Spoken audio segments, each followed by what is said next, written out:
Salve, salve, galerinha! Sejam bem-vindos para mais um vídeo do canal Ariano Animes. E hoje vamos continuar falando sobre Jujutsu Kaisen.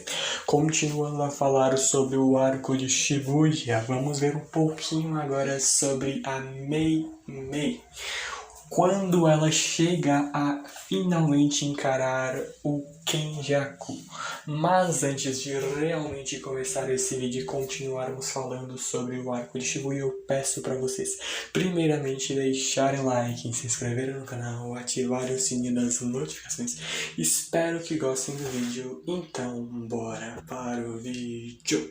Bom, nós basicamente então somos levados para a estação de metrô de Tóquio, onde a gente tem a conexão das linhas de Meiji, Shinguma e Shibuya, onde basicamente está lá a Mei Mei massacrando algumas maldições, enquanto ela explica para o seu irmão Ui sobre o seu poder. Ela basicamente tem como sua técnica amaldiçoada a capacidade de controlar corvos, só que isso seria algo relativamente fraco, ela mesma sabe disso. Então é por isso que ela simplesmente veio treinando desde pequena para ser extremamente forte, mesmo sem utilizar energia amaldiçoada ou técnica amaldiçoada, no caso. Por isso que a gente basicamente vê ela carregando uma foice / machado, para ser mais exato, gigantesco, a ferramenta amaldiçoada que ela usa, extremamente habilidosa. E no fim das contas ela diz que valeu a pena esse treinamento porque ela superou muitas coisas por conta disso. Enquanto a maldição basicamente pede para que ela esperar, dizendo de que vai embora, vai ser completamente inútil. O próprio Ui, como irmão extremamente dependente da irmã, pede para que ele faça silêncio, dizendo que a sua irmã ainda está falando. E ela continua então falando sobre dizer para si mesma de que o valor de um feiticeiro não está em sua técnica, mas sim em como chegar ao seu limite. E ela chegou no seu limite. Infelizmente ela não vai ser tão forte como alguém como, por exemplo, Kenjaku ou Gojo, não mesmo. Mas no fim das contas ela tentou então usar o máximo das suas habilidades físicas e energia amaldiçoada para melhorar o seu corpo. Ela usou o máximo que tinha, só que ainda assim não é como se ela pudesse melhorar para sempre. Ela foi derrotada, mas no fim das contas, depois de ver isso, ela foi então capaz de voltar a dominar a sua técnica, deixar a sua técnica amaldiçoada ainda mais forte, então ascender até feiticeira de grau 1, que é o que hoje ela é. O Yui que basicamente fica aplaudindo ali e pede para que então a maldição também aplauda ela. E no fim das contas ela simplesmente decide de que é hora de morrer para essa maldição. Ela simplesmente estava ali só querendo ganhar um tempinho conversando, mas enquanto a maldição desesperada pede para que ela tenha piedade. Só que então ela questiona ao seu irmão Ui se ele sabe qual o valor de uma vida. E ele basicamente explica de que o valor é tão proporcional ao quão útil a vida é. E no fim das contas, essa maldição vai ser completamente inútil. Ela mesma percebe de que ele não pode responder imediatamente a pergunta dela, então vê de que ele é alguém completamente inútil. E por isso, com a simples machada dela, massacra ali essa maldição. E vê de que o potencial de um serviço é a própria vida para ela.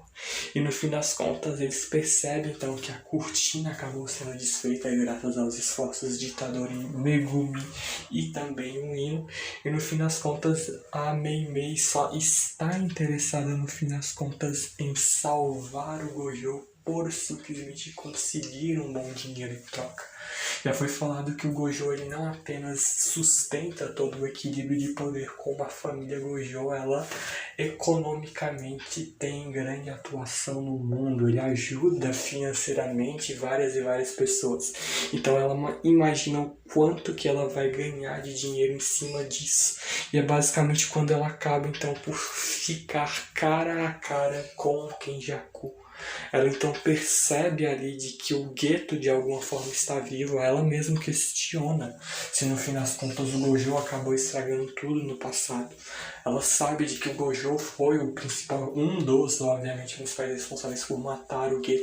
E ela até mesmo começa a imaginar de que o Gojo poderia estar apenas conspirando com o Geto, mas ela vê de que no fim das contas o Gojo conseguiria matar qualquer humano ou maldição do país inteiro como ele bem entender. Então ele não seria tão mesquinho ao ponto de se unir com alguém, com o Geto. Ele sozinho seria capaz de dominar o mundo inteiro. E no fim das contas ela até vê de que acabou sendo seus esforços para ajudar o Geto completamente inútil. Ela acabou então emprestando um pouco de dinheiro pro Geto para no fim das contas ela ver o que é que esse charmoso sorriso nihilista do Geto iria dar em troca, mas no fim das contas acabou com todo o potencial que ela imaginava para ele. Ela então vê ali de que provavelmente esse Geto deva ser falso, mas o Kenjaku no fim das contas acaba ali por pedir desculpas, né, de ter de matar a sua ex-senpai, simplesmente mandando uma das maldições que ele havia ali utilizado, a maldição de grau especial de doença, a divindade da varíola. Ele simplesmente diz de que acabou usando boa parte dos espíritos amaldiçoados que ele tinha durante o ano passado. O cortejo dos yokais que a gente viu lá no filme de Jujutsu Kaisen Zero. Mas, no fim das contas, a qualidade de nível das maldições ainda não mudou. E ela então percebe de que, de alguma forma, por mais que não seja o Geto, as técnicas ainda são iguais. E isso daí já foi explicado por conta da técnica do Kenjaku. Ele troca de corpo por meio do cérebro das pessoas e consegue usar as mesmas técnicas dos seus receptáculos. E no fim das contas, ele simplesmente resolve ir embora, ele dizendo que vai estar à espera da Mei-Mei. Se ela for capaz de exorcizar a divindade da varíola, ele vai estar lá a esperar. Só que quando ele basicamente ele vai embora, nós vemos a Mei-Mei e o Ui sendo surpreendidos simplesmente por uma expansão de domínio da divindade da varíola. Ela percebe de que isso pode ser um tanto quanto problemático quando no fim das contas um caixão simplesmente acaba vindo acima da sua cabeça e prendendo ela, quando simplesmente a divindade da varíola ativaria a sua técnica, quando uma pedra imensa viria a esmagar o corpo da Mei-Mei dentro do caixão. O Ui até um pouco desesperado, mas vemos de que é completamente em vão. A Mei-Mei consegue simplesmente sair ali usando a sua arma amaldiçoada e destruindo o caixão. Então ela percebe de que acabou vendo que a sua vida havia ficado em risco por um bom tempo. E então ela mesma questiona de quanto tempo a vida dela poderia ficar em risco, enquanto o Ui todo amoroso ali com a sua irmã, vendo ali. Ele é extremamente obcecado pela irmã no fim das contas, enquanto a gente simplesmente vê de que ele novamente usa essa mesma técnica na Mei-Mei, prendendo ela no caixão, jogando a pedra gigantesca na cabeça dela e começando a contar de 3 até 1.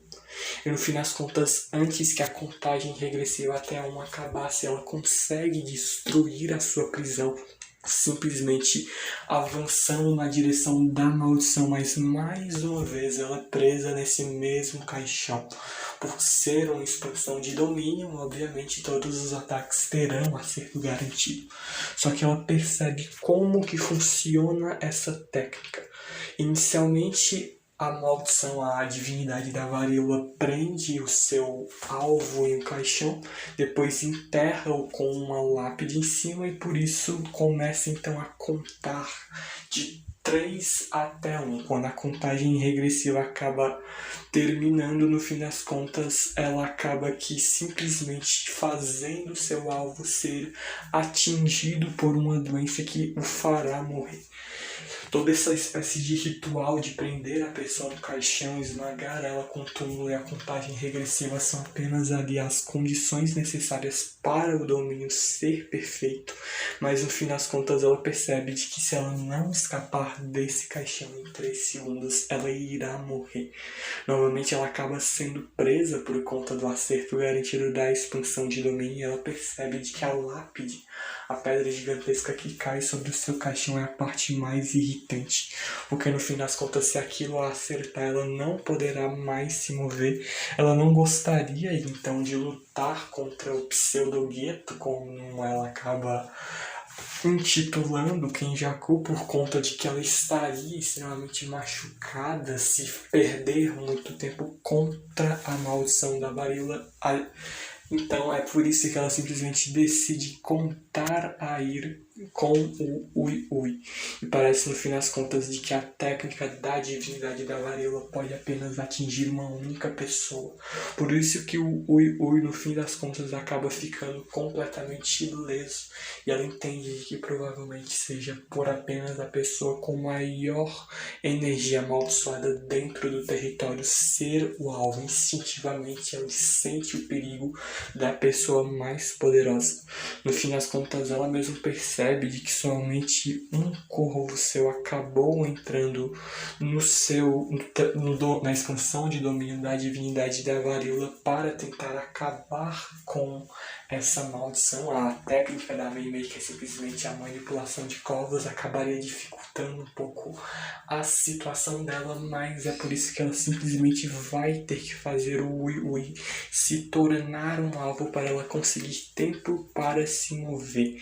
Só que ela vai ter apenas um tempo ridiculamente pequeno, porque apenas a pedra que cairia em cima do caixão do Ui Ui seria o suficiente para matar ele. Ele é relativamente, em questão física, bem mais fraco do que a sua irmã, mas ela ainda assim questiona se ele está disposto a morrer por ela. E para ele seria um verdadeiro prazer se ela o permitisse fazer isso. Ele simplesmente começa a liberar a sua energia amaldiçoada esmagadoramente grande, quando no fim das contas ele percebe de que a sua irmã suprimiu a sua energia amaldiçoada ao mesmo tempo que ele liberou a sua. Então ele basicamente entende, após ser preso no caixão, como funciona a técnica da divindade da varíola, quando ela basicamente iria derrubar ali a pedra em cima da cabeça do corpo do Ui Ui e começaria a contagem regressiva que teoricamente haveria de ser finalizada. A própria Mei Mei já surge ao lado da divindade da varíola, percebendo de que não iria apenas trazer o Ui Ui apenas como mula de carga. Ele tem um grande propósito aí. O próprio Ui Ui sabe de que quando a sua irmã perguntou se ele iria arriscar a sua vida para ela, ele sabe de que ele poderia então usar o seu Jujutsu para poder se defender ao seu bel prazer. E é simplesmente aí que ele usa o seu domínio simples para conseguir criar um pequeno espaço que acaba tornando ali os golpes certeiros de uma expansão de domínio completamente inútil. Ele consegue basicamente neutralizar uma expansão de domínio e ela no fim das contas vê de que não gosta de dever para ninguém. Então seria a obrigação do seu irmão mais novo de cuidar do território.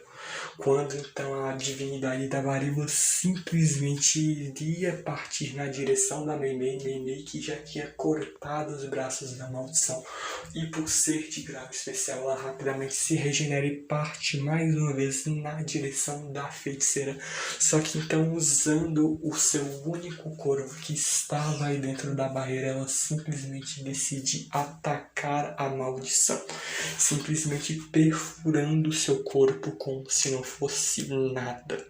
O corvo da Mei Mei, que basicamente depois de ter avançado e destruído a divindade da varíola, basicamente cai ali já morrendo aos poucos no chão, enquanto a Mei Mei basicamente questiona seu irmão Ui Ui qual é a melhor maneira de subir de nível como um feiticeiro Jujutsu. O próprio Ui Ui já responde que basicamente seria um vínculo arriscando a sua própria vida, e é basicamente nisso que consiste a habilidade da Mei Mei. Essa manipulação do pássaro negro, esse controle dos corvos que ela tem, basicamente está completamente focado nesse ataque do corvo kamikaze. Ela força basicamente o corvo a cometer suicídio e apaga basicamente o limite de energia amaldiçoado dos corvos, que são animais relativamente fracos, e nessa ligação de serventia que os corvos passam a ter com a Mei Mei, eles ganham um nível de poder absurdamente grande. E no fim das contas, ninguém, exceto o Gojo, conseguiram sobreviver ao seu ataque do corvo. E no fim das contas, a gente basicamente vê de que Mei Mei e Ui Ui irão para a cena principal, onde eles irão ali lutar contra o Kenjaku. A própria Mei Mei questiona então aos seus corvos se eles estão dispostos a morrer por ela. E no fim das contas, o Kenjaku fala de que nada mal para uma feiticeira dessa era. E aí vai rolar um baita de um clash entre Mei Mei e Ui Ui versus o Kenjaku. Mas isso daí já é para um outro momento. Infelizmente eu já vou ficando por aqui, já vou me despedindo de vocês, mas antes de realmente terminar o vídeo, eu peço para todos vocês deixarem um like no vídeo, deixarem ali também, apertar então o sininho das notificações e se inscreverem no canal. Espero muito que vocês tenham gostado do vídeo. Se quiserem mais Jujutsu, deixem nos comentários que eu trago aí para vocês. Então, falou, valeu e fui!